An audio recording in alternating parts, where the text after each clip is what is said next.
Buenos Aires Codemotion, and welcome to RX.net from Inside Out. So before we get started, how many of you have heard about RX? Okay, and how many of you have used it without getting frustrated? So, okay. So that talk is probably for you. As part of my job as with companies and their development teams, I notice they're all suffering from the same syndromes. And those syndromes are, they are getting tired of RX because it doesn't work for them, or perhaps it doesn't do quite what they're intended to do, or even introducing memory leaks to their implication even without knowing. So in this session, we're going to cover the core idea which construct the RX API, and hopefully, with our code knowledge, you'll get a better usage of it in your applications. So what do we want? Well, we want to build application which makes our users happy. So let's define what happiness means. Happiness means responsive applications. And what that means? It means you need to add a synchronicity to your applications. And that means you are adding complexity to your applications, which means you are adding a headache for yourselves. So let me introduce you your headache pill for asynchronous event-based applications. So why RX? Well, let's start with tasks.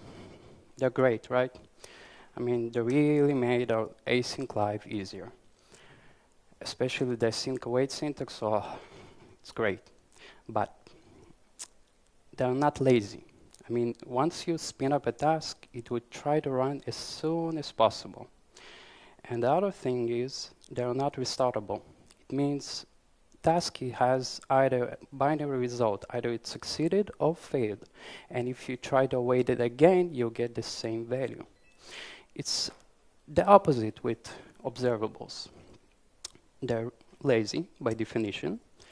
It means they won't do a thing until you subscribe to them. And the other thing, they are restartable. It means if you subscribe to them again, you'll get fresh values. Perhaps the same ones, but fresh.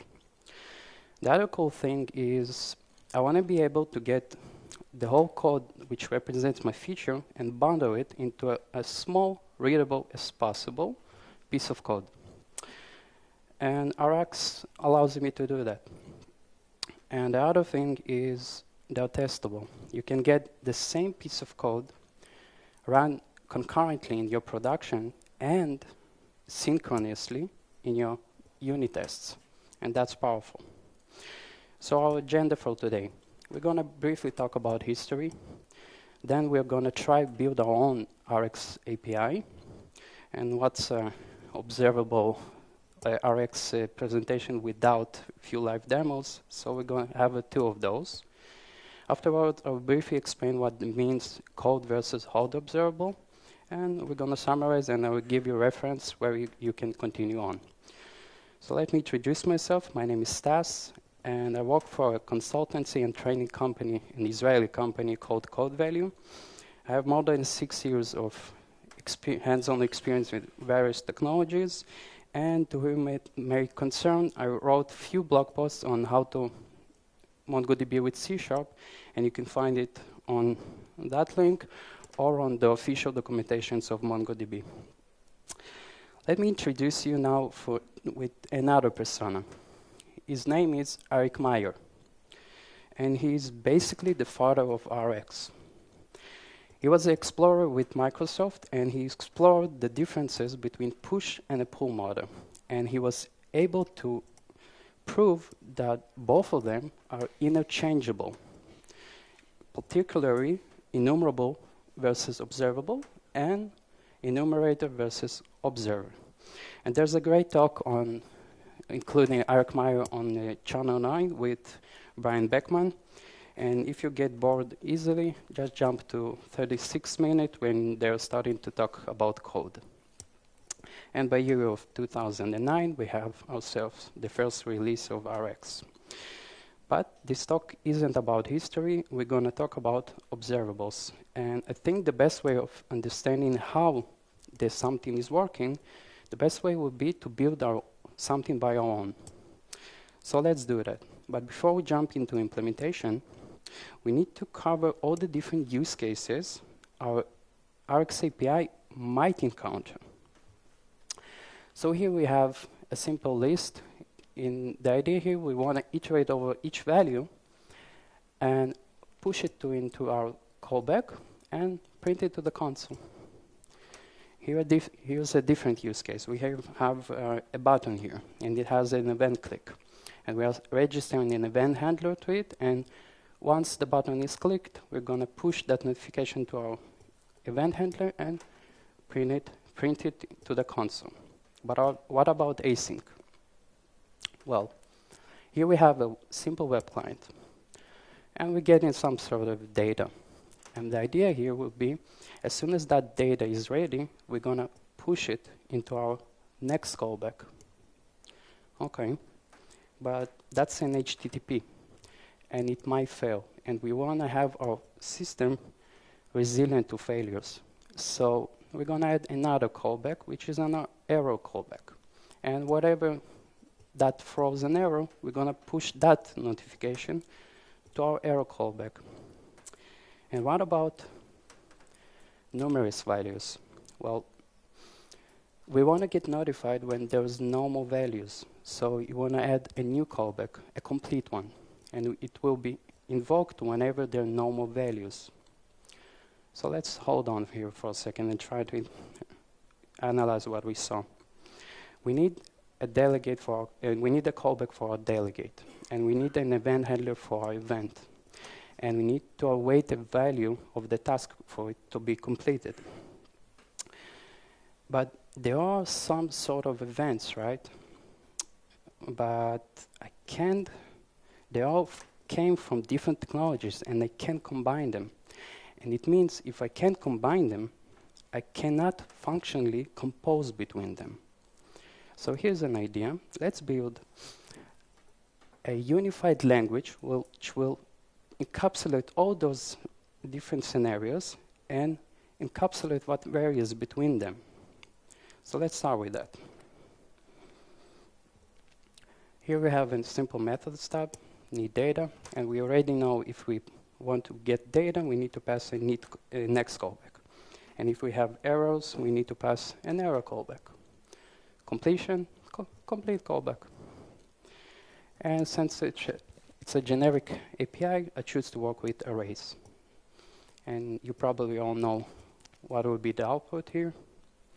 But I want to take your focus into the need data.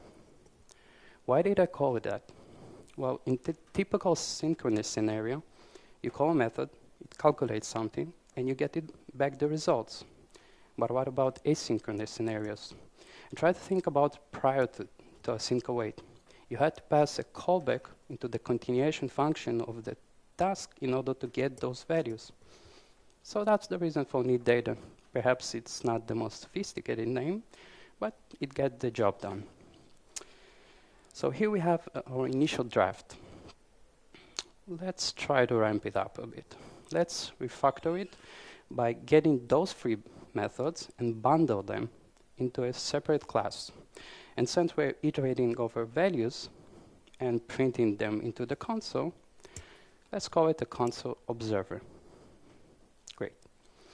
But unfortunately, we introduced a coupling between our need data and the console observer. And the way to solve it is by extracting that implementation into an interface. So let's extract them and call that interface an iObserver.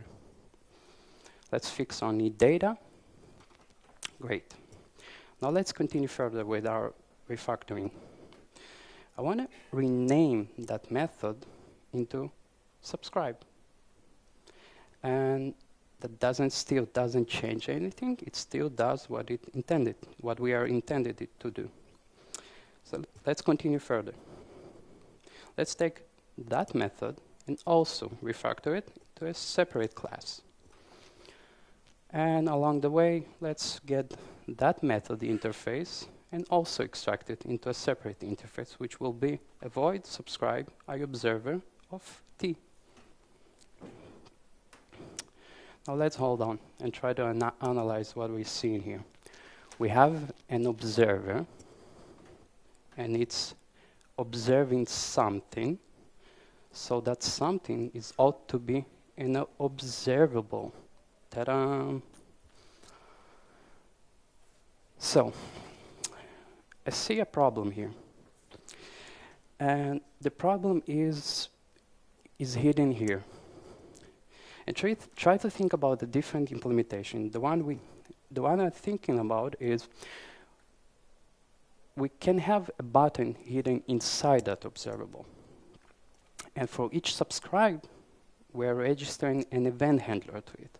So that means we're allocating resources without the user even knowing of it, and not giving the user any possibility to release those resources. And that may cause a problem in the future.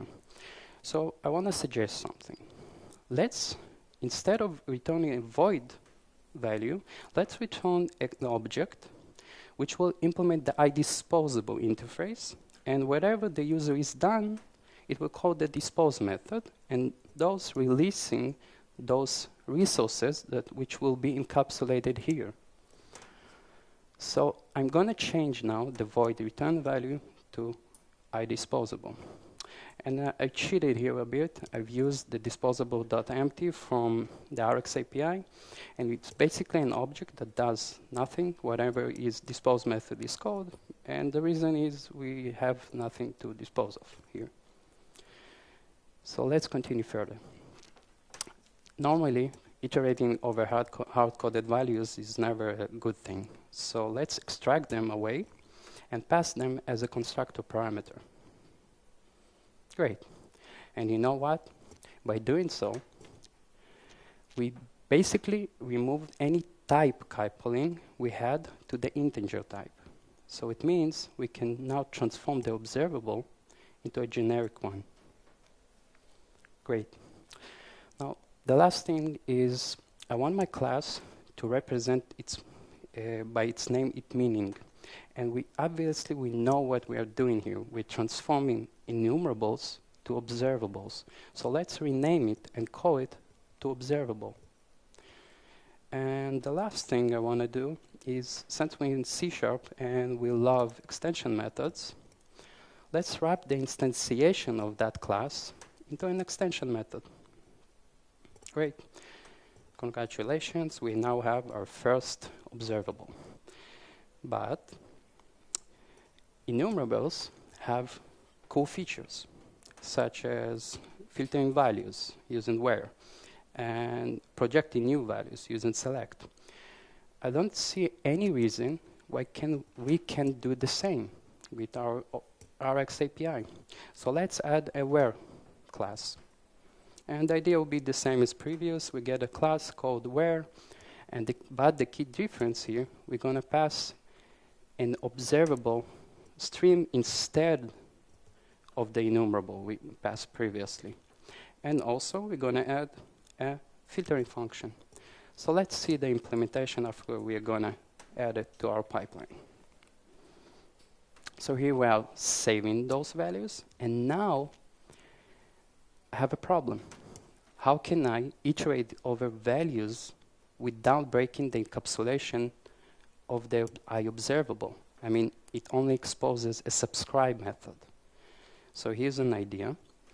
We already know that subscribe accepts iObserver.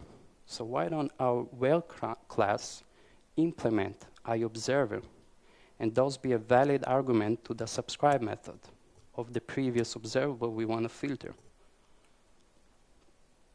And this is where the magic happening.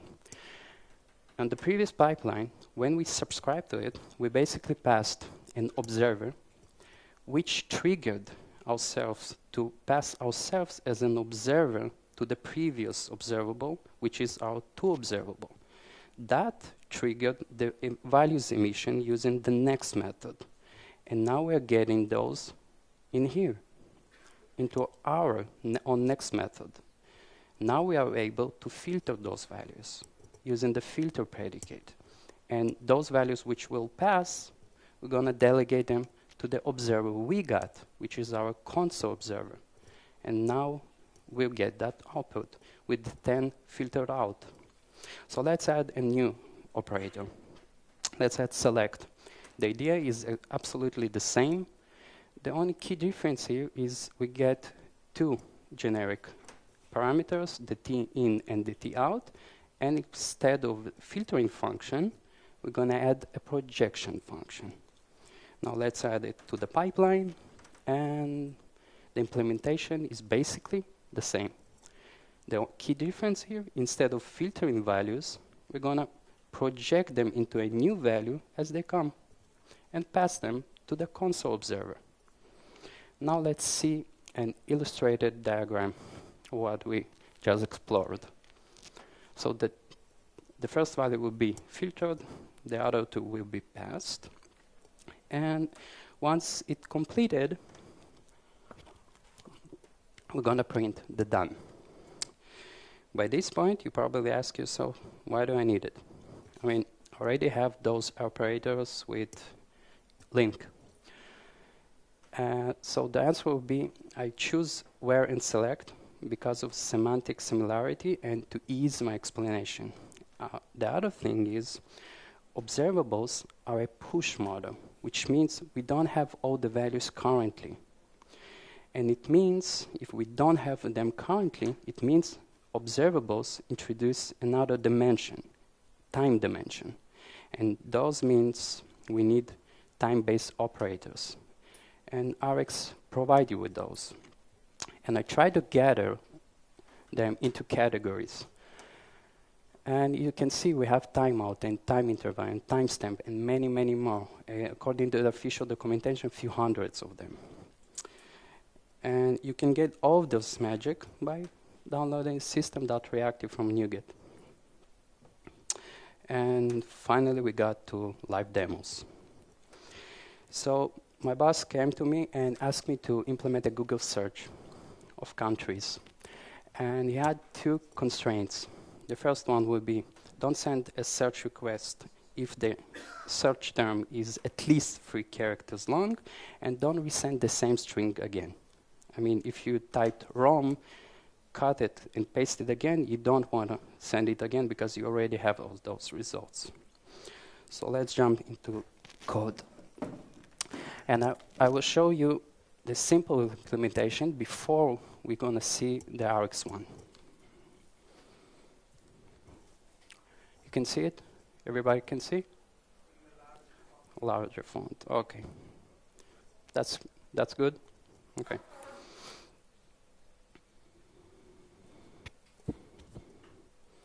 So here we have a simple text box and a list box to populate our changes.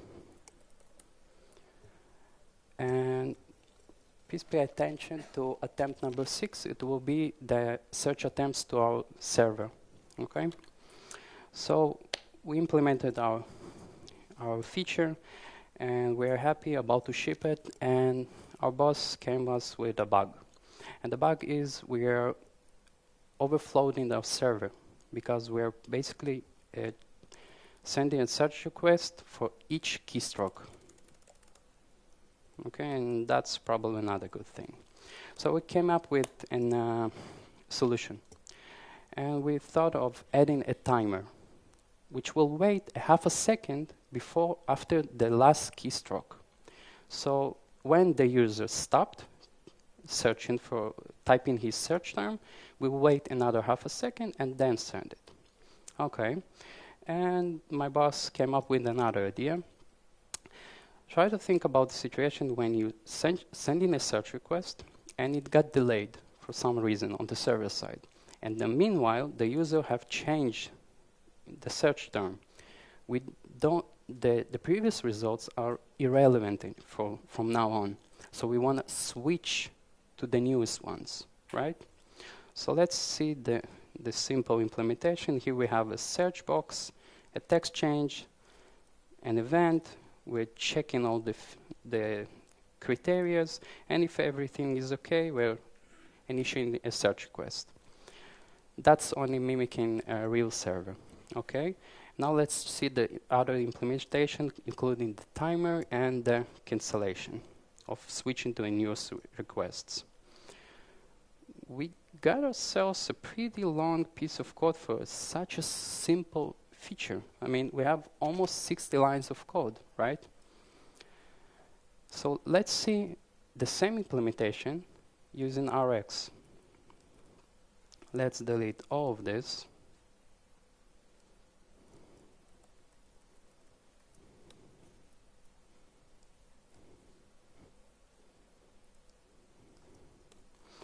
So we want to listen to text changes. So we need to get the text event and transform it into an observable. And we have a simple method for that. Search box, which accepts the target and the method we want to observe. Now we need to transform the search events, the text change events, into the current text. So we're going to project it. And since we don't care about the text event itself because it doesn't contain the current string, we're going to query the actual text box. Great. Now let's add all of our criteria. We said we want to filter all values which are not at least not 2 characters long, right? So let's add where.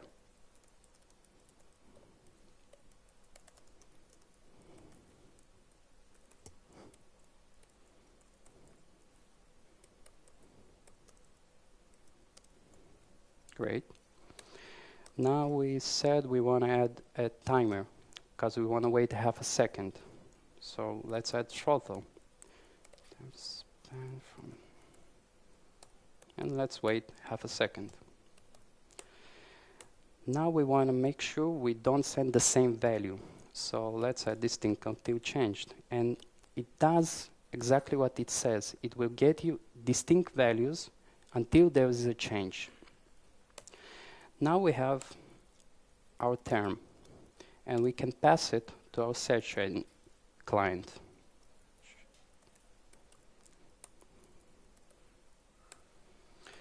And remember the last restriction, we want to drop the previous values if they get delayed, and we want to switch to the newest ones. So let's add switch. Now we need to make sure we're on the UI thread, so let's add observable on dispatcher, which dispatcher is, those of you who do not know, it's the WPF UI thread. And last, let's subscribe to the results.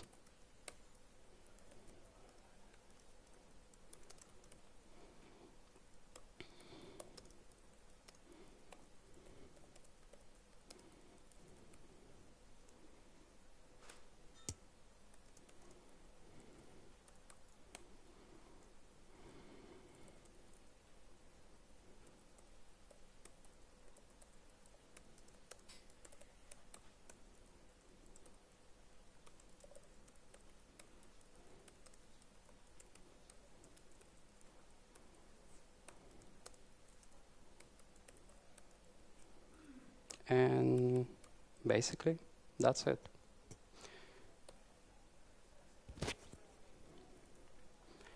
And now we have the same feature implemented using simply, 9 lines of code?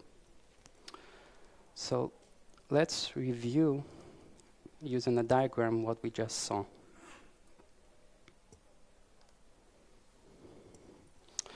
So here we are passing a different set of values along the time axis. And since we have our filter, those two will be eliminated. Now we have 4 values, but by adding throttle, that one will be eliminated because we didn't wait it a half a second. Now we have 3 values, but we have the same one, the same 2 are the same. So by adding distinct until change, we're eliminating the last one. Now we have two search candidates. So if we have two of them, we're going to send both of them to the server. But by adding a switch, we're basically eliminating the first one and only getting the results from the last one. Let's see another example. Let's try to implement our drag and drop.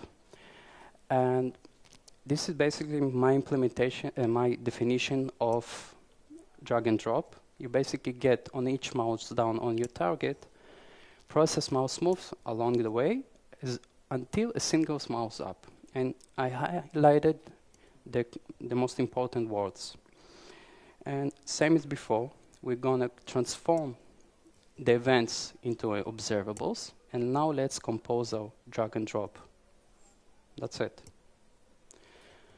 And the cool thing about it is it almost reads as English. You're going to skip mouse moves until mouse down and take them until mouse up.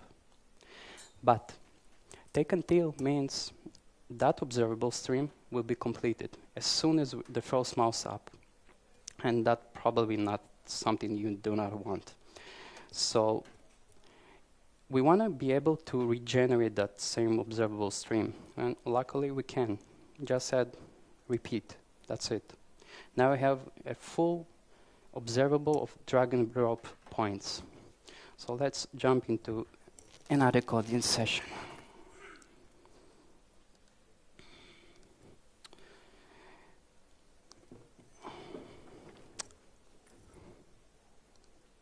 Okay. So here we have Rx can make Textfly, and this whole area is the canvas, and I'm using it to move the text along. The text is broken down into each character, which will be represented by a model, which have a top and a left position for me to move. So let's see it in action.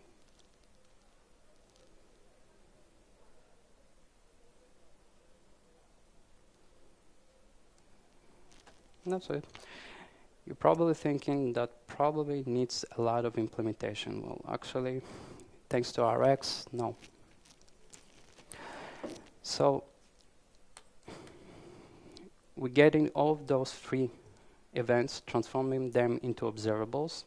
Now we're composing our drag event. And now we're going to add our business logic, which for each point which will be emitted from our drag observable, we're going to transform it into a current mouse position. Okay? Now we're going to add our business logic to it, the concrete business logic. And don't be alarmed, I will explain everything. So for each point from the drag, we want to iterate over all of my character models.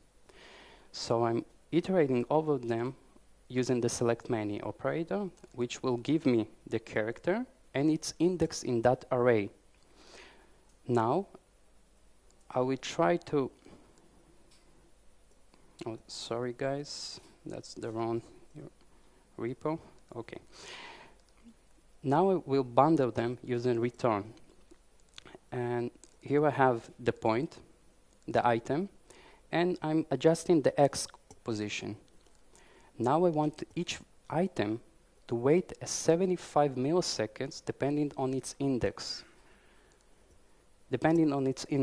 So the first one will not be delayed, the second one will be delayed by 75 milliseconds, and so on and so on. At least at the end we need to switch to the UI thread and just assign the new coordinate. That's it. So let's use another diagram to explain what we saw. Here we have a drag event. We're converting it to a position. We get ourselves a X and Y. Now we want to iterate over each point. We want to iterate over our text models. So here we have our string, and it is separated using its index and each letter. Now we want to join it into a new anonymous type, which will contain the character and the new position. Now we want to wait as the index will be incremented. The first one won't be delayed, the other one will be delayed by 75 milliseconds, and so on, and so on, and so on. In the end, we're going to spit all those point positions outside, and we get that cool effect. So let's discuss briefly what is cold versus hot observables, because I know it confuses few people. Observables are cold by default. Okay? It means if you subscribe to this stream, you get a fresh producer. But if you resubscribe to it, you'll get another fresh producer, and again and again and again. Which means you have 3 different producers per each subscription. But what if you have, I don't know, a HTTP client, which you do not want to assign instantiate per each subscription? You want to have a single HTTP client which will provide those values to everyone. So you can achieve that by using publish.revcount, which means the shared will wait until the first subscription, then it will subscribe to the HTTP and create the HTTP client, and it will dispose of it when the last one will dispose. Okay? So let's summarize what we see, what we have seen. A simple idea. It's definitely not some magic. It's easy to compose between events, callbacks, and time-based operation by treating events as collections. And you can manipulate all of them using operators. Don't forget to dispose of them, to cancel, and tear down that producer.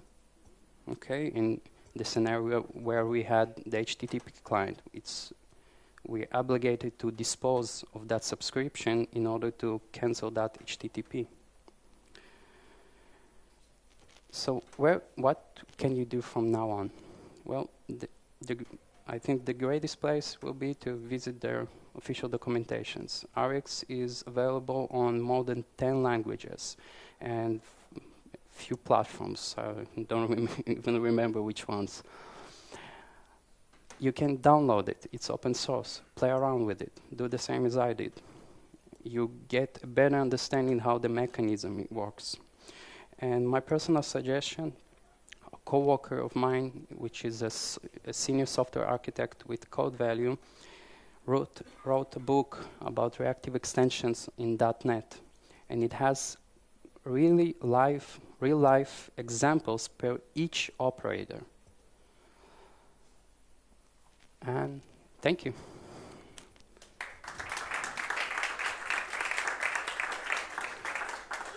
The GitHub examples will be available here, and we'll tweet the presentation a bit further. Questions? Yeah.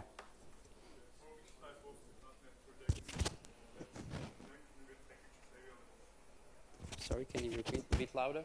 Which type of .NET project types? For example, universal application platforms. Okay, you mean .NET Core and those types?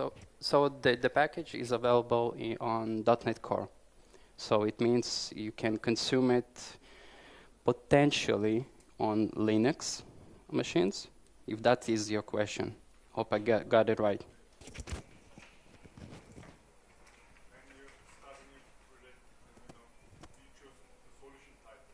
Yeah. Oh, use it whenever you want. Whether I use it on a backend, I used it, but you have to be careful because it depends which backend you have, stateless, stateful. So you need to carefully manage those resources. I mean, if you have a stateless application on your backend, it means you need to do some patching. You have one of it, you can compose all the query of the RX, and then you can use the extension method, which is to task and then await that result. And it will dispose of the underneath resources for you, so you don't have to hold the state in that application. Okay? Yeah.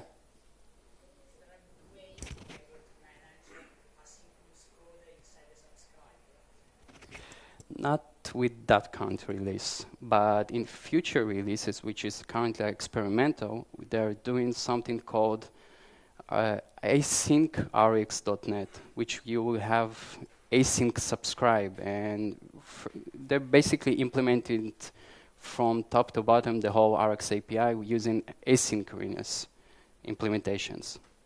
So for now, what is the best Do it before. Do it inside the select. Do it inside the select menu. So use observable from async, which know how to convert from task to observables. Okay? No more questions?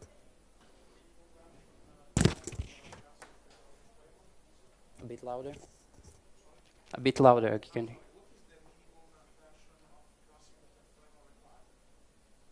What is the minimal?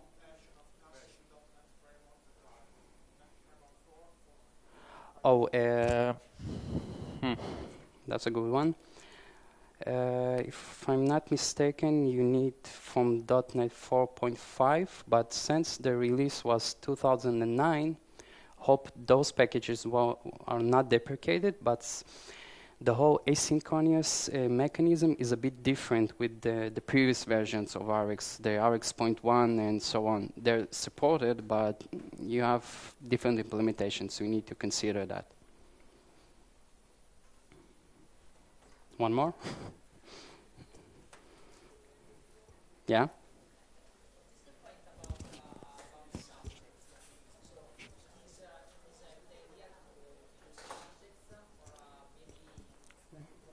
Okay. So first of all, for those of you who are not familiar with, subjects are basically the pillar stones of Rx. You have 4 of them: subject, behavior subject, async subject, and repeat subject.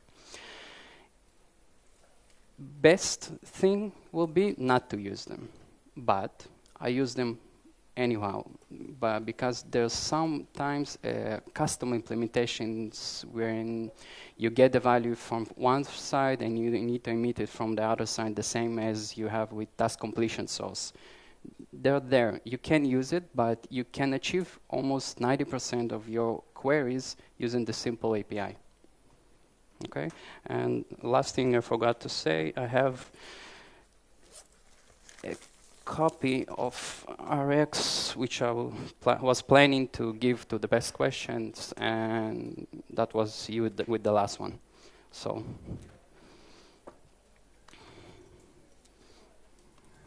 thank you.